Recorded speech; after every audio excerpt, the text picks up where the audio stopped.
السلام عليكم ورحمة الله وبركاته. إن الحمد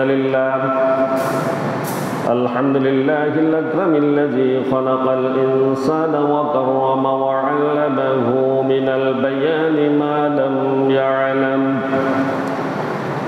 فسبحان الذي لا يحصى امتنانه باللسان ولا بالقلم ونشهد أن لا إله إلا الله وحده لا شريك له ونشهد أن سيدنا وحبيبنا وشفيعنا ومولانا محمدا عبده ورسوله الذي أرسله بالحق بشيرا ونذيرا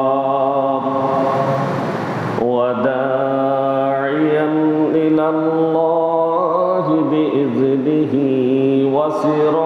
وسراجا وقمرا منيرا فقد قال الله تعالى في كلامه المجيد وفرقانه الحميد أعوذ بالله من الشيطان الرجيم بسم الله الرحمن الرحيم يا أيها الذين آمنوا إذا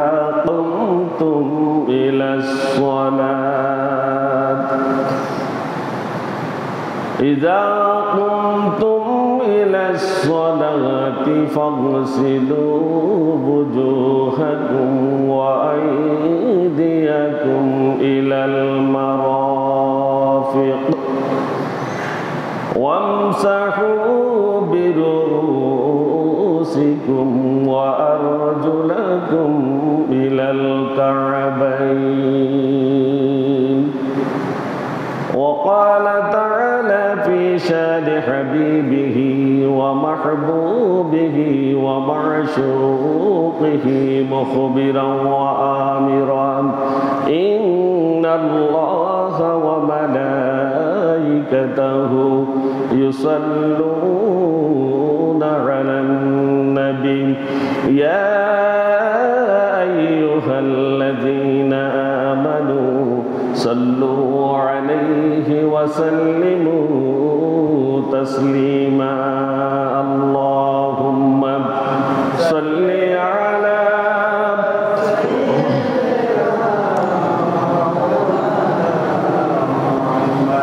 وعلى آل سيدنا مولانا محمد محبতের সাথে সকলে জোরে পড়ি اللهم صل على سيدنا مولانا محمد وعلى آل سيدنا مولانا محمد আরবেরি প্রান্তরে পাখি ডাকা শিবরে নূরের ঝিলি কপড়ে মা আমিনার কুড়ে ঘরে আল্লাহুম্মা সাল্লি আলা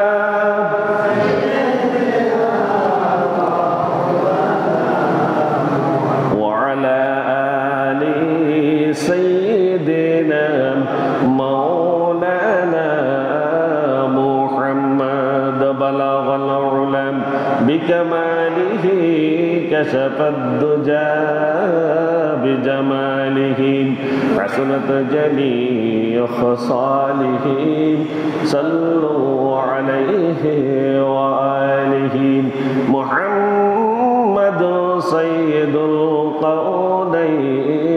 والثقلين والفريقين من عرب ومن عجم بلغ العلا بكماله كشف الدجى بجماله حسنت جميع خصاله صلوا عليه وآله نبينا الآمر النهي فلا أحد أبر في قول لا منه ولا نعم بلغ العلا بكماله كشف الدجى بجماله حسنت جميع خصاله صلوا عليه وآله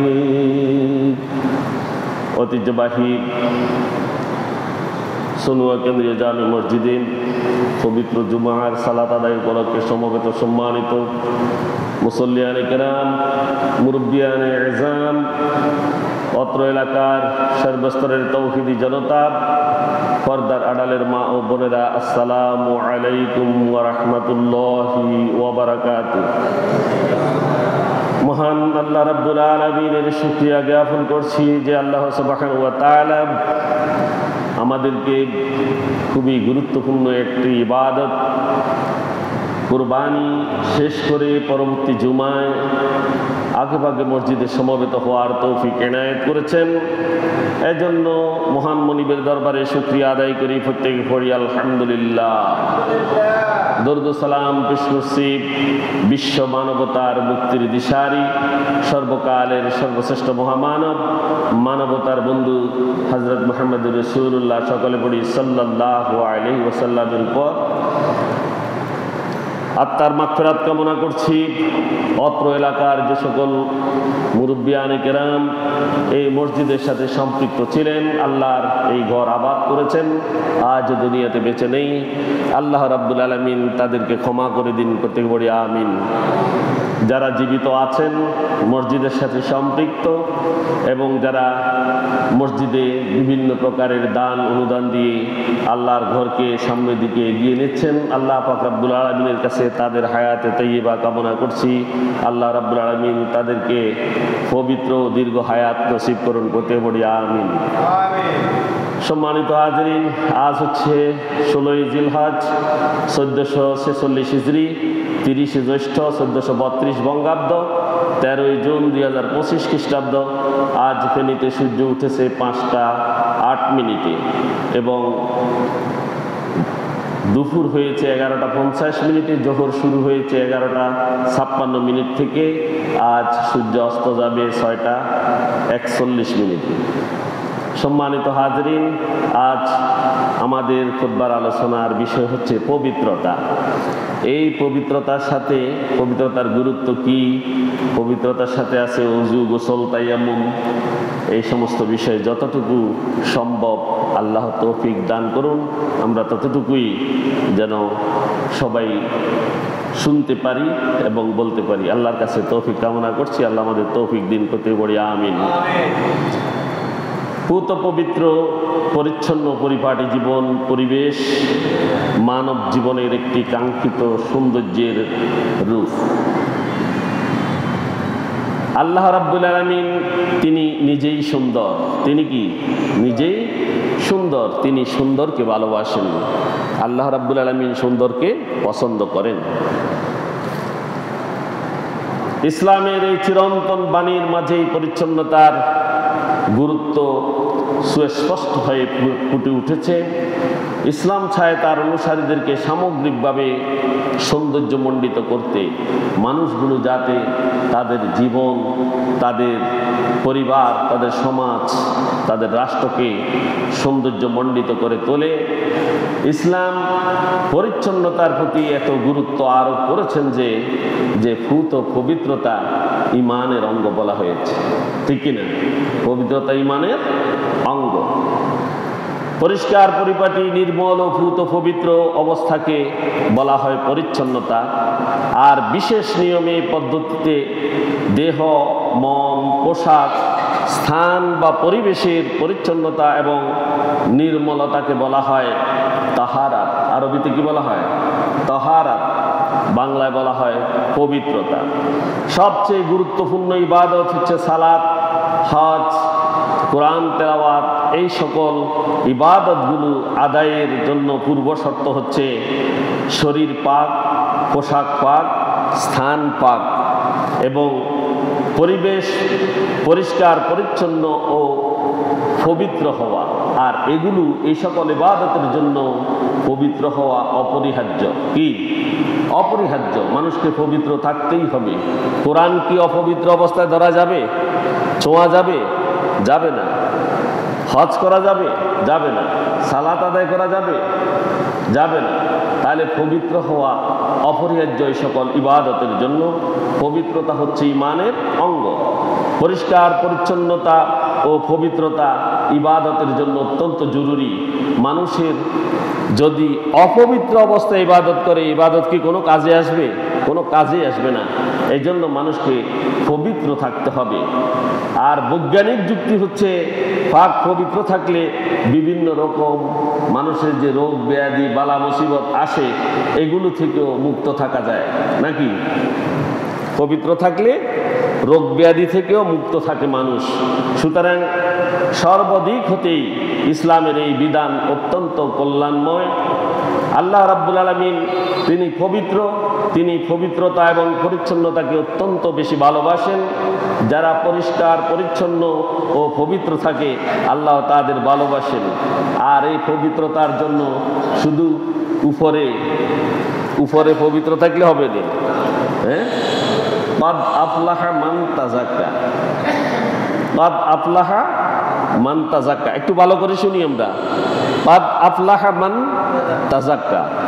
এখানে সেই ব্যক্তি সফল হয়েছে যে ব্যক্তি নিজেকে পরিশুদ্ধ করেছে, পবিত্র করেছে। তো এই পবিত্রতাটা কি?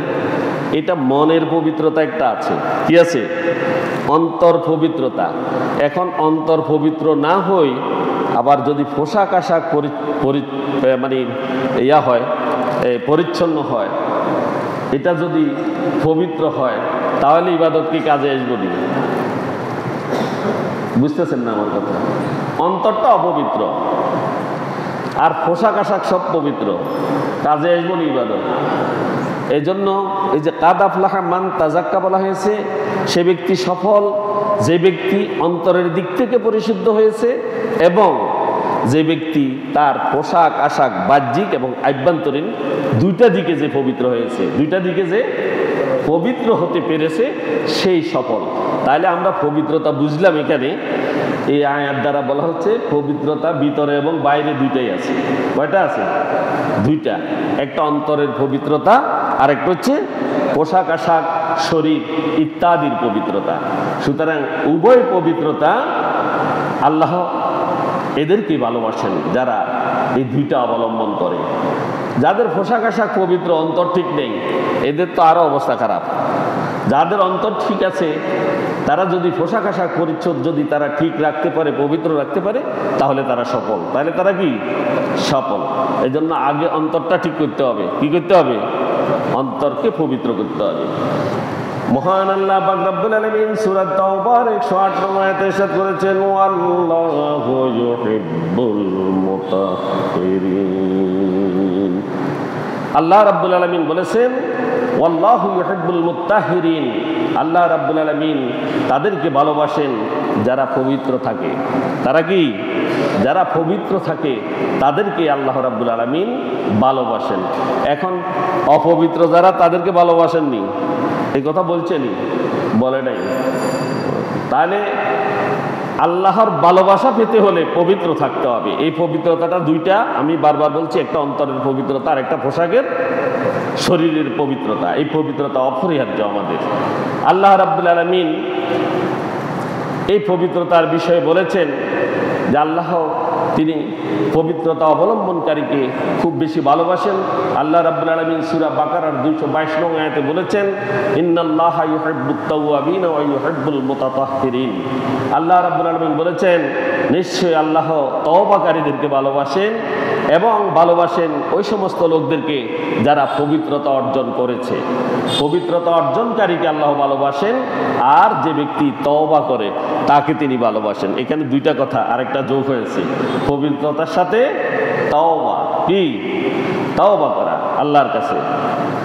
তওবা তো আমরা বুঝি, তওবা বুঝি তো সবাই। কি তওবা? কি ভবিষ্যতে আর করব না, এই অন্যায় কাজ আর ভবিষ্যতে করব না, এই সিদ্ধান্ত নেয়া, যা হয়ে গেছে তার জন্য ক্ষমা প্রার্থনা করা এবং ভবিষ্যতে করব না বলে আল্লাহর কাছে তৌফিক চাওয়া। এটার নাম কি? তওবা। সিদ্ধান্ত নেয়া, না করব না, পাপের কাজে যাব না, অন্যায় কাজ করব না, এই তওবা, এটা করা। এরপরে কোরআন স্পর্শের পূর্ব শর্ত হচ্ছে পবিত্রতা। কোরআনকে স্পর্শ করতে হলে শর্ত হলো পবিত্রতা অর্জন করতে হবে। কি করতে হবে? পবিত্রতা। মহান আল্লাহ পাক রব্বুল আলামিন সূরা ওয়াকিয়ার ৭৭ থেকে ৭৯ নং আয়াতে ইরশাদ করেছেন, ইন্নাহু লাকুরআনুন কারীমুন ফি কিতাবিম মাকনুন লা ইয়ামাসসুহু ইল্লাল মুতাহহারুন। আল্লাহ রাব্বুল আলামিন বলেছেন, নিশ্চয়ই এটি মহিমান্বিত কোরআন। ইন্নাহু লাকুরআনুন কারীম, কোরআন হচ্ছে এক মহিমান্বিত কিতাব, মহিমান্বিত কিতাব। আর ফি কিতাবিন মাকনুন, আর এই কিতাবে আছে, এটি হচ্ছে একটি সুরক্ষিত কিতাব। কি সুরক্ষিত কিতাব? এটার কোনো রদবদল হয়েছে নি প্রথম থেকে পর্যন্ত? হবেও না কিয়ামত পর্যন্ত, কিয়ামত পর্যন্ত হবেও না। এটা সংরক্ষণকারীকে আল্লাহ সুবহানাহু ওয়া তাআলা, এটা রক্ষাকারীকে আল্লাহ সুবহানাহু ওয়া তাআলা। আল্লাহ বলছেন কিয়ামত পর্যন্ত এই কোরআন সুরক্ষিত থাকবে। আর বলা হচ্ছে লা ইয়ামাসসুহু ইল্লাল মুতাহহারুন, বলা হচ্ছে কেউ তা স্পর্শ করবে না পবিত্রগণ ব্যতীত, অর্থাৎ যারা পবিত্র তারা ব্যতীত কোনো অপবিত্র ব্যক্তি এই কোরআন স্পর্শ করতে পারবে না। কে বলছেন? আল্লাহ সুবহানাহু ওয়া তাআলা। তাহলে আমরা পবিত্রতা অর্জন করে কোরআন স্পর্শ করব, ঠিক কিনা? ইনশাআল্লাহ। পবিত্রতা ঈমানের অঙ্গ। সূরা মুদ্দাসসিরের ১ থেকে ৫ নং আয়াতে আল্লাহ রাব্বুল আলামিন বলেছেন, ইয়া আইয়ুহাল মুদ্দাসসিরু কুম ফাআনজির ওয়া রাব্বাকা ফাকাব্বির ওয়া সিয়াবাকা ফাতাহহির ওয়াররুজুজা ফাহজুর। আল্লাহ রাব্বুল আলামিন বলেছেন, হে বস্ত্রাবৃত ব্যক্তি, অর্থাৎ রাসূল সাল্লাল্লাহু আলাইহি সাল্লামকে বললেন, উঠো। এটার কাহিনী আছে, এটা ওহী দ্বিতীয়বার যখন ওহী এসেছিল তখনকার কথা, যে উঠো, তুমি উঠে যাও, আর তুমি লোকদেরকে সতর্ক করো, আর তোমার রবের শ্রেষ্ঠত্ব ঘোষণা করো, আর তোমার পোশাক পরিচ্ছদ পবিত্র করো। কি করো? পবিত্র করো। তাহলে রসুলকেও নির্দেশ দিয়েছেন পোশাক পবিত্র করতে। কি করতে? আমাদেরকে করে নাই নাকি? রসুলকে বলছে, আমাদেরকে বলে নাই? আমরাও পবিত্র হইতে হবে, পবিত্র থাকতে হবে সকল উম্মতকে। আর অপবিত্রতা তুমি বর্জন করো। অপবিত্রতা কি করো? বর্জন করো। ওয়াররুজুজা ফাহজুর, আর অপবিত্রতাকে তুমি বর্জন করো। হাদিস শরীফে, মুসলিম শরীফের 223 নং হাদিসে উল্লেখ করা হয়েছে, আবি মালিক বিল আশআরি قال قال رسول الله صلى الله عليه وسلم الطهور شطر الإيمان والحمد لله تملأ الميزان وسبحان الله والحمد لله تملأان أو تملأ ما بين السماوات والأرض والصلاة نور والصدقة برهان والصبر ضياء القرآن حجة لك أو عليك كل الناس يغدو فبايع نفسه ফামুতিকুহা আও মুবিকুহা। এখানে বলা হচ্ছে, হযরত আবু মুসা আশআরী রাদিয়াল্লাহু তাআলা আনহু থেকে বর্ণিত, তিনি বলেন, রাসূল সাল্লাল্লাহু আলাইহি সাল্লাম বলেছেন, আত-তুহুরু শাতরুল ঈমান, পবিত্রতা ঈমানের অংশ। পবিত্রতা ঈমানের কি অংশ? আলহামদুলিল্লাহি তামলাউল মিজান, আর আলহামদুলিল্লাহ বলা বা আল্লাহ রাব্বুল আলামিনের প্রশংসা করা মানুষের আমলের পাল্লাকে পূর্ণ করে দেয়। সুবহানাল্লাহ। মানুষের আমলের পাল্লা ভারী হয়ে যায়, পূর্ণ হয়ে যায় যদি আলহামদুলিল্লাহ প্রশংসা করে। আর ওয়াসুবহানাল্লাহি ওয়ালহামদুলিল্লাহি ওয়াসুবহানাল্লাহি ওয়ালহামদুলিল্লাহি তামলাআনি আও তামলাউ মা বাইনাস সামাওয়াতি ওয়াল আরদ। সুবহানাল্লাহ এবং আলহামদুলিল্লাহ এই দুইটা শব্দ যদি উল্লেখ করা হয়, কেউ যদি পড়ে, আসমান ও জমিনের মধ্যে যা আছে আল্লাহ রাব্বুল আলামিন তার আমল নামায় সেরকমই কিছু ভরে দেন। সুবহানাল্লাহ, সেরকমই কিছু পূর্ণ করে দেন। আসসালাতু নূর, সালাত হচ্ছে জ্যোতি। সালাত হচ্ছে কি? জ্যোতি বা আলো। নূর বলা হচ্ছে ওয়াসসাদকাতু বুরহান, আর দান হলো দাতার দলিল। দান হলো দাতার দলিল। আর আসবরু দিয়া, ধৈর্য হলো জ্যোতি। ধৈর্য হলো কি? জ্যোতি। ওয়াল কোরআনু হুজ্জাতুল লাকা ওয়া আলাইকা, আর কোরআন হলো তোমার পক্ষে অথবা বিপক্ষের প্রমাণ। কোরআন হলো তোমার পক্ষের বা বিপক্ষের প্রমাণ। এরপরে বলা হয়েছে কুল্লুন নাসে ইয়াগুদু ফাবাইউ নাফসাহু ফামুতিকুহা আও মুবিকুহা। বলা হচ্ছে যে প্রত্যেক মানুষ সকালে উঠে, সকালে ঘুম থেকে উঠে কিনা সবাই উঠে, এরপরে সে তার একটি আত্মাকে বিক্রি করে দেয়। আত্মাকে ক্রয় বিক্রয় করে। আত্মাকে কি করে? ক্রয় বিক্রয় করে। আর এই আত্মাকে ক্রয় বিক্রয় করার মাধ্যমে হয়তো সে তার নিজেকে মুক্ত করে অথবা সে নিজেকে ধ্বংস করে। কি করে? ধ্বংস করে। তাহলে এই কথাগুলোর সাথে আমাদের পরিচিত হওয়া দরকার। সুবহানাল্লাহি আলহামদুলিল্লাহি, এই শব্দগুলো আমরা সবসময় ব্যবহার করবো কিনা? সুবহানাল্লাহি আলহামদুলিল্লাহ, এই শব্দগুলো আমাদের উচ্চারণ করা দরকার। আবার নাউজুবিল্লাহ আছে, ইন্না লিল্লাহ আছে, আছে কিনা? এই দোয়াগুলোর অনেক ফজিলত। আমরা এই দোয়াগুলো ইনশাআল্লাহ পড়ব। এগুলো পবিত্র হওয়ার পদ্ধতি, অন্তর পবিত্র হওয়ার এগুলো কি পদ্ধতি? অন্তরটা পবিত্র হয় এগুলো বলতে বলতে। ইবাদত কবুল হওয়ার পূর্ব শর্ত হচ্ছে পবিত্রতা। পবিত্র না হলে কোনো ইবাদত কবুল হবে না। عن عبد الله بن عمر رضي الله تعالى عنه قال رسول الله صلى الله عليه وسلم يقول لا تقبل صلاة بغير طهور ولا صدقة في غلول।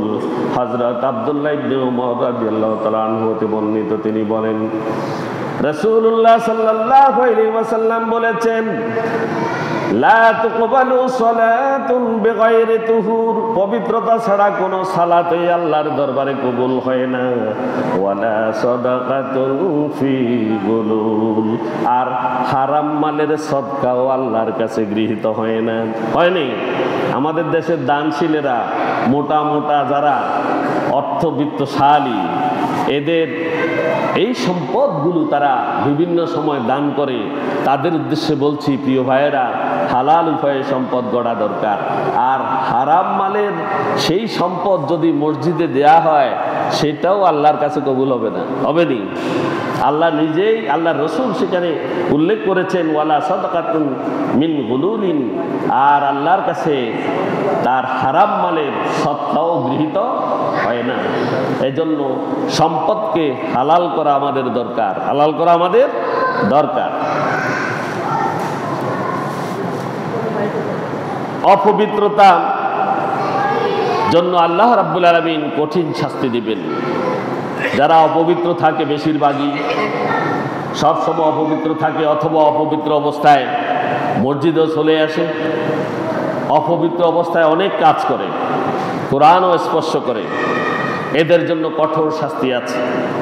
عن ابن عباس رضي الله تعالى عنه قال مر النبي صلى الله عليه وسلم بقبرين فقال إنهما ليعذبان وما يعذبان في كبير أما أحدهما فكان لا يستتر من البول وأما الآخر فكان يمشي بالنميمة হযরত আব্বাস রাদিয়াল্লাহু তাআলা আনহু থেকে বর্ণিত, তিনি বলেন রাসূলুল্লাহ সাল্লাল্লাহু আলাইহি ওয়াসাল্লাম একবার দুটি কবরের পাশ দিয়ে যাচ্ছিলেন।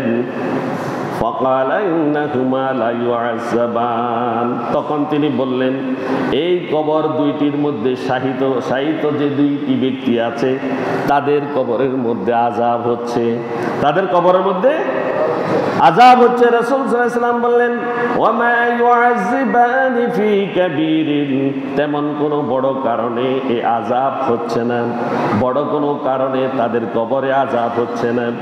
আম্মা আহাদুহুমা ফাকানা লা ইস্তাতিরু বিনাল বাউল, বলা হচ্ছে এদের একজনের আযাব হচ্ছে এই কারণে যে সে প্রস্রাবের মলিনতা এবং অপবিত্রতা হতে বেঁচে থাকার অথবা পবিত্র থাকার কোনো চেষ্টাই করতো না।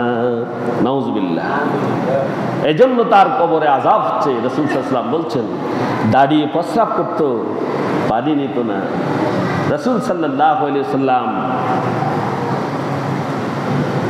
দেখলেন, তিনি যখন মেরাজে গিয়েছেন তিনি দেখলেন কিছু লোকের হাতের নখগুলো কাঁচির মতো, কিসের মতো? কাঁচির মতো, এবং সেগুলো আলকাটা, আর তারা তাদের মুখমণ্ডল ওই কাঁচি দিয়ে আস্তে তার চামড়া এবং মাংসগুলো তুলে ফেলছে।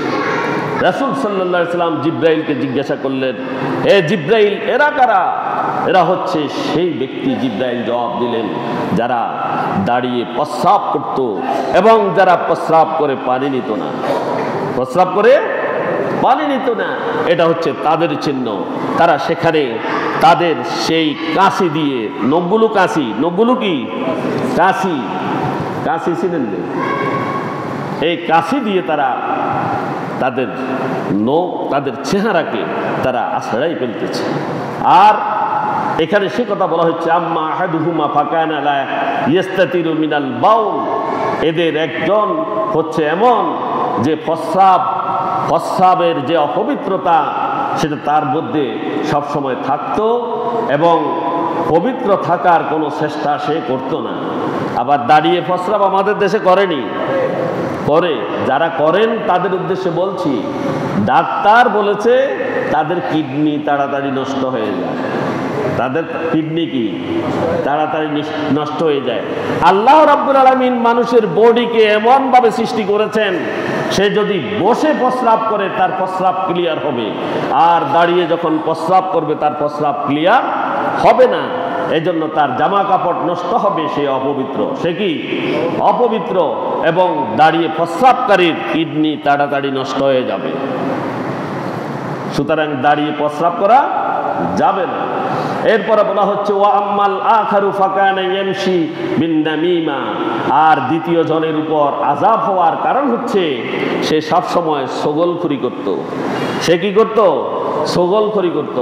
7 শ্রেণীর লোক কশ্চিন কালেও জান্নাতে যাবে না। কয় শ্রেণীর লোক? 7 শ্রেণীর লোক কশ্চিন কালেও জান্নাতে যাবে না। তার ভিতরে 1 নাম্বার হচ্ছে দাইয়ুস নারী পুরুষ। দাইয়ুস নারী পুরুষ চিনেননি? দাইয়ুসকে? দাইয়ুস যেই পুরুষ নারীর দিকে লোলুপ দৃষ্টিতে তাকায়, আর যে নারী পুরুষের দিকে লোলুপ দৃষ্টিতে তাকায়। আবার নারীদের মধ্যে যেই নারী বেপরদা, যে নারী বেপরদা, আর ওই বেপরদা নারীর উপরে যখন পুরুষের চোখ পড়ে, উভয়ে দাইয়ুস। উভয় কি দাইয়ুস। আর নারীদের এই বেপরদার উপরে যদি পুরুষের একবার চোখ পড়ে, একবার চোখ পড়ে, তাহলে তার জন্য 70টি আখিরাতে সাপ তৈরি হয়। কয়টি? একটা সাপের বিষের কথা কি বলবো? একটা সাপের বিষ কত, এই কথা কি বলবো? এই আখিরাতের একটা সাপের একবার যখন কামড় দিবে, যেই বিষ বের হবে, ওই বিষকে যদি 99 ভাগ করা হয়, কয় ভাগ? 99 ভাগ করা হয়, এক ভাগ আলাদা করার পরে এই গোটা দুনিয়ার সমস্ত বিষধর সাপ সবগুলোর বিষ একত্র করলে তার সমান হবে না। নাউযুবিল্লাহ। এরা তাদেরকে সেখানে দংশন করতে থাকবে, এই নারীদেরকে, যারা দায়ুস নারী, যারা বেফর্দা অবস্থায় বের হয় আর কাম লোলুপতায় যে সকল পুরুষ তাদের দিকে তাকায়, উভয়ের শাস্তি এরকম হবে। এরপরে সগলখোর তার মধ্যে আছে, পিতামাতার অবাধ্য সন্তান আছে, এরা কখনো কি জান্নাতে যাবে না। এই সগলখোর তো বুঝেন, সগলখোর কি? সগলখোর এর কথা এটার লইজে লাগায় নাকি? এটার কথা এটাকে লাগায়, এদেরকে বলে তোমাকে অমুকে এই কথা বলছে,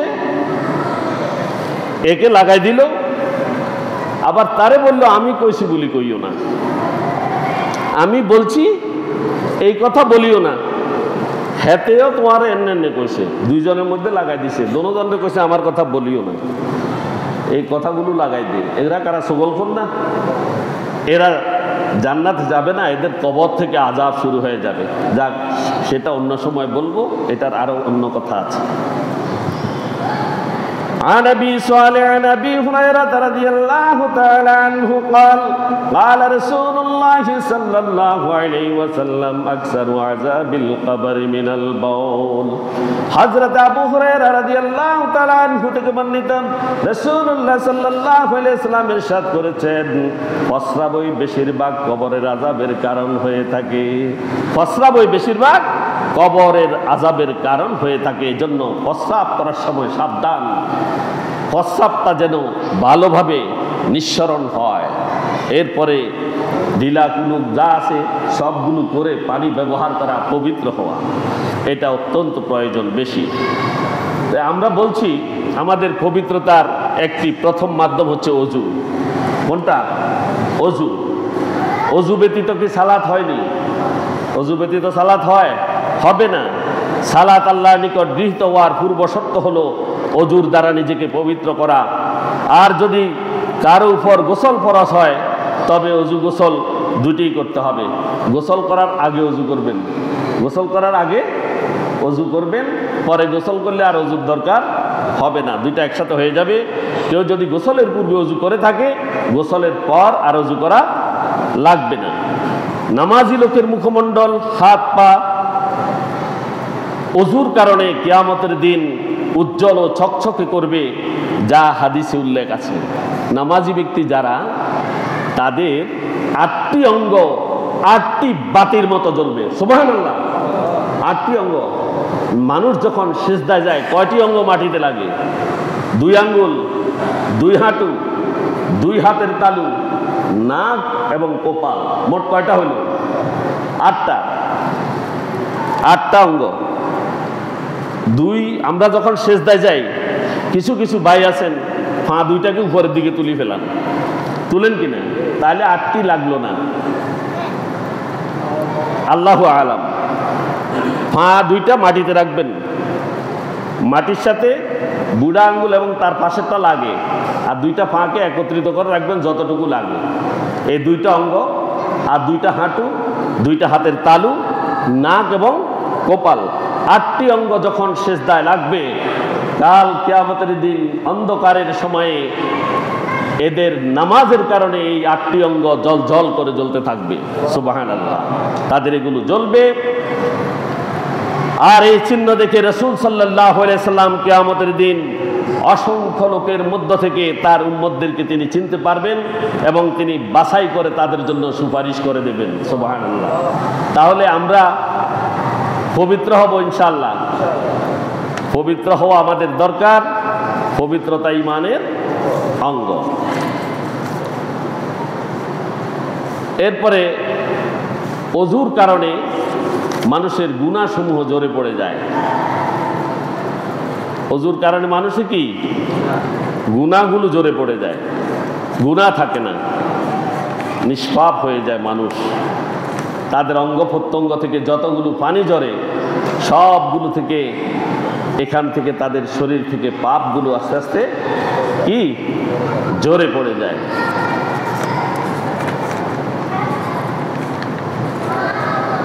عن عثمان بن عفان رضي الله تعالى عنه قال قال رسول الله صلى الله عليه وسلم من تودع فحسن الوضوء خرجت خطاياه من جسده حتى يخرج من تحت أظفاره। হযরত উসমান ইবনে আফফান রাদিয়াল্লাহু তাআলা আনহু হতে বর্ণিত, তিনি বলেন রাসূলুল্লাহ সাল্লাল্লাহু আলাইহি ওয়াসাল্লাম বলেছেন, যে ব্যক্তি ওযু করে এবং উত্তম রূপে ওযু করে তার সমস্ত শরীর হতে গুনাহ ঝরে পড়ে, এমনকি তার নখের নিচ হতেও গুনাহগুলো ঝরে পড়ে যায়। সুবহানাল্লাহ, নখের নিচে গুনাহ থাকে সেটাও ঝরে পড়ে যায়, সেটাও ঝরে পড়ে যায়।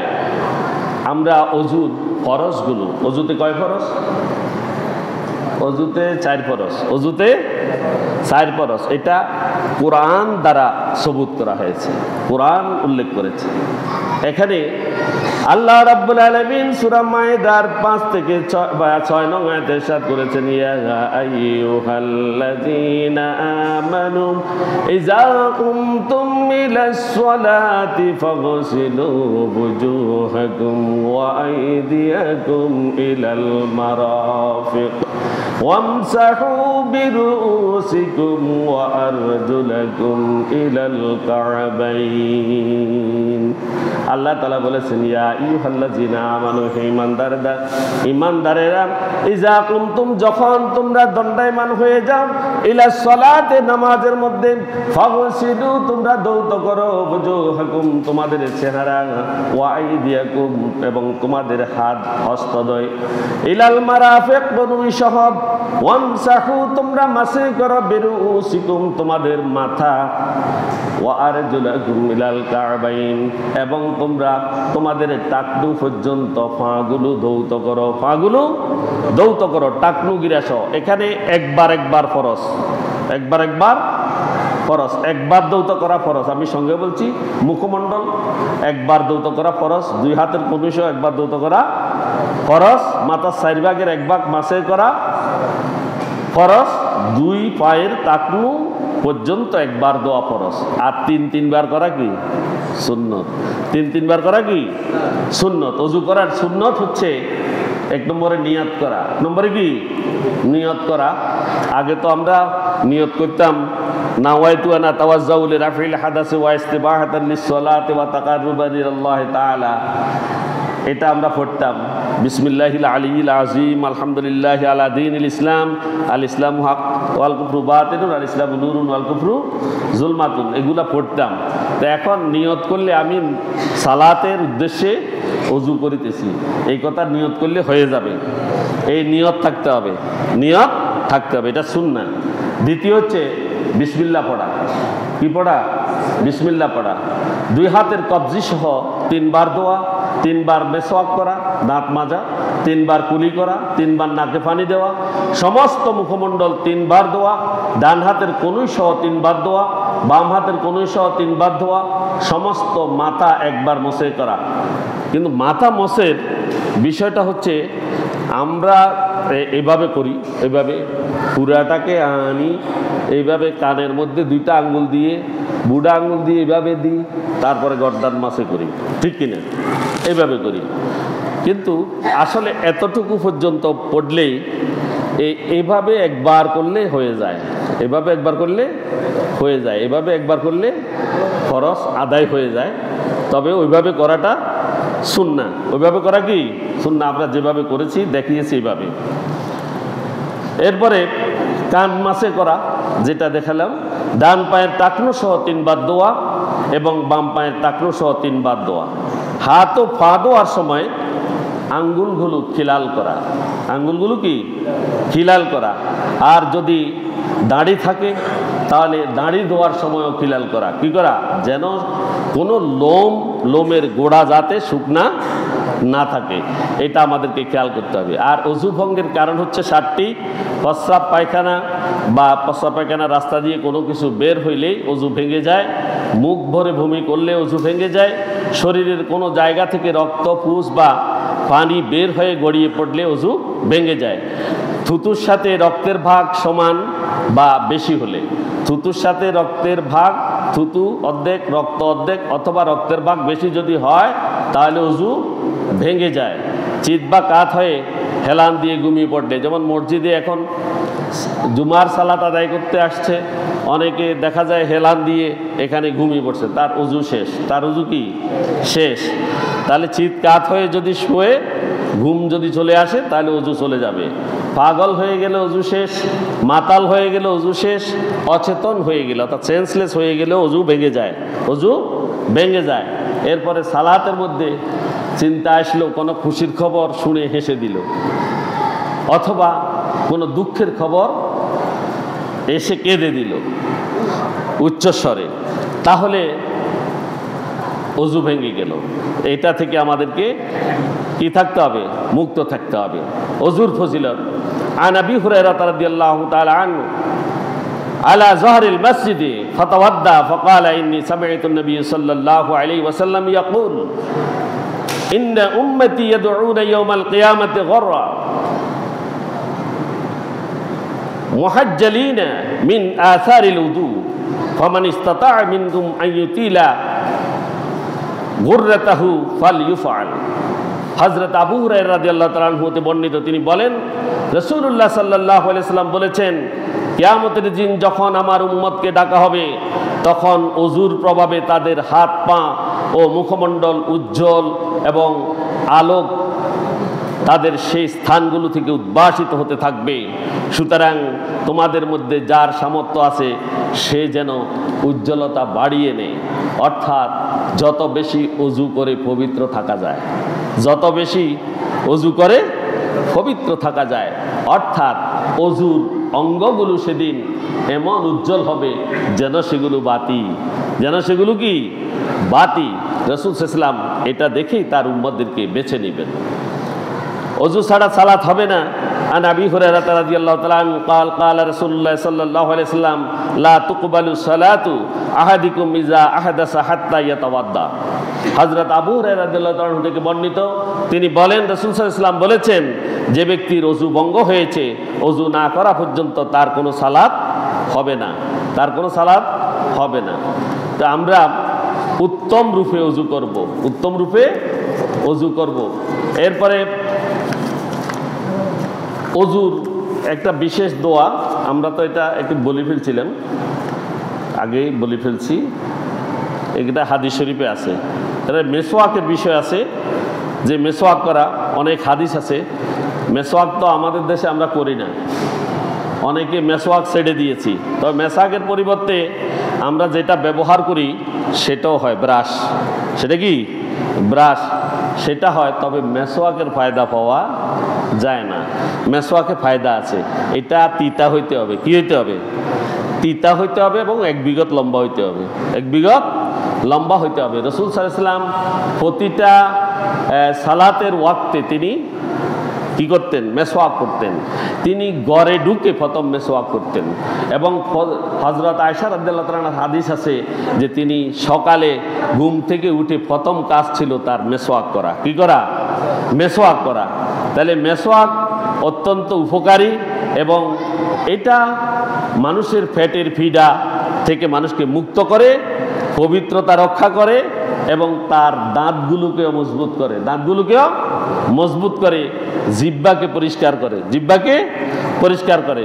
এই জন্য মেসওয়াক করা উত্তম। লোমের বা লাইলনের ব্রাশ এবং পাক বস্তু টুথপেস্ট বা পাউডার ব্যবহারেও কোনো দোষ নাই, তবে মেসওয়াক করা উত্তম, মেসওয়াক করা উত্তম। মেসওয়াকের গুরুত্ব, আন আবি হুরায়রা রাদিয়াল্লাহু তাআলা আন ইয়ারফাউহু ক্বালা লাউলা আশুক্কা আলাল মুমিনিন লা আমারতুহুম বিতাখিরি খিরিল ইশাই বিসওয়াকি ইনদা কুল্লি সালাত।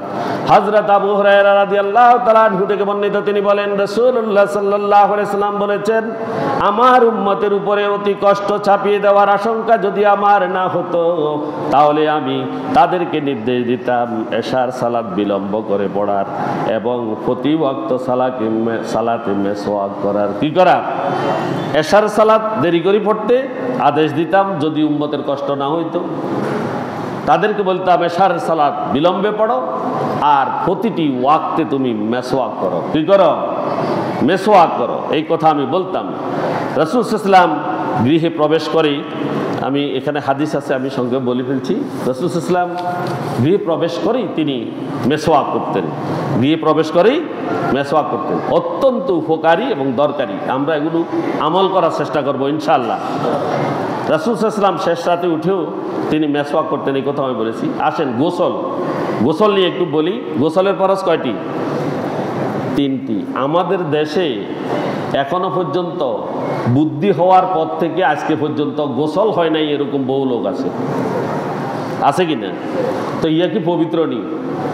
ইয়ে সালাত আদায় করলেও বলি হবে? বলেন না কা? ফরজ গোসল একবারও আদায় করে নাই, গড়গড়ার সাথে কুলি করে নাই, করছে নে, এরকম অনেক আছে। নাকে পানি দেয় নাই, এরকম অনেক আছে।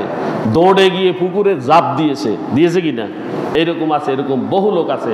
আপনারা তো সবাই পালন করেন, ঠিক আছে। যারা করে না তাদের কথা বলছি, যে অনেক আছে অজুর যে নিয়ম, গোসলের যে নিয়ম, সেগুলো মানে না, সেভাবেই করে না। তাহলে প্রথমে গড়গড়ার সাথে কুলি করা। কিভাবে? গড়গড়ার সাথে কুলি করা, নাকে পানি দেওয়া এবং সমস্ত শরীর ভালোভাবে ধৌত করা।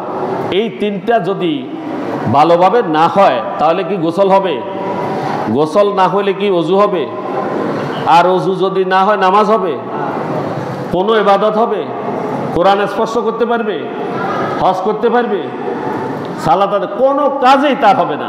সুতরাং আগে পরিশুদ্ধ হইতে হবে, পবিত্র হইতে হবে। আর গোসলের বিধান, ইয়া আইয়ুহাল্লাযীনা আমানু লা তাকরাবুস সালাতা ওয়া আনতুম সুকারা হাত্তা তা'লামু মা তাকুলুনা ওয়া লা জুনুবান ইল্লা আবিরি সাবিলিন হাত্তা তাগতাসিলু।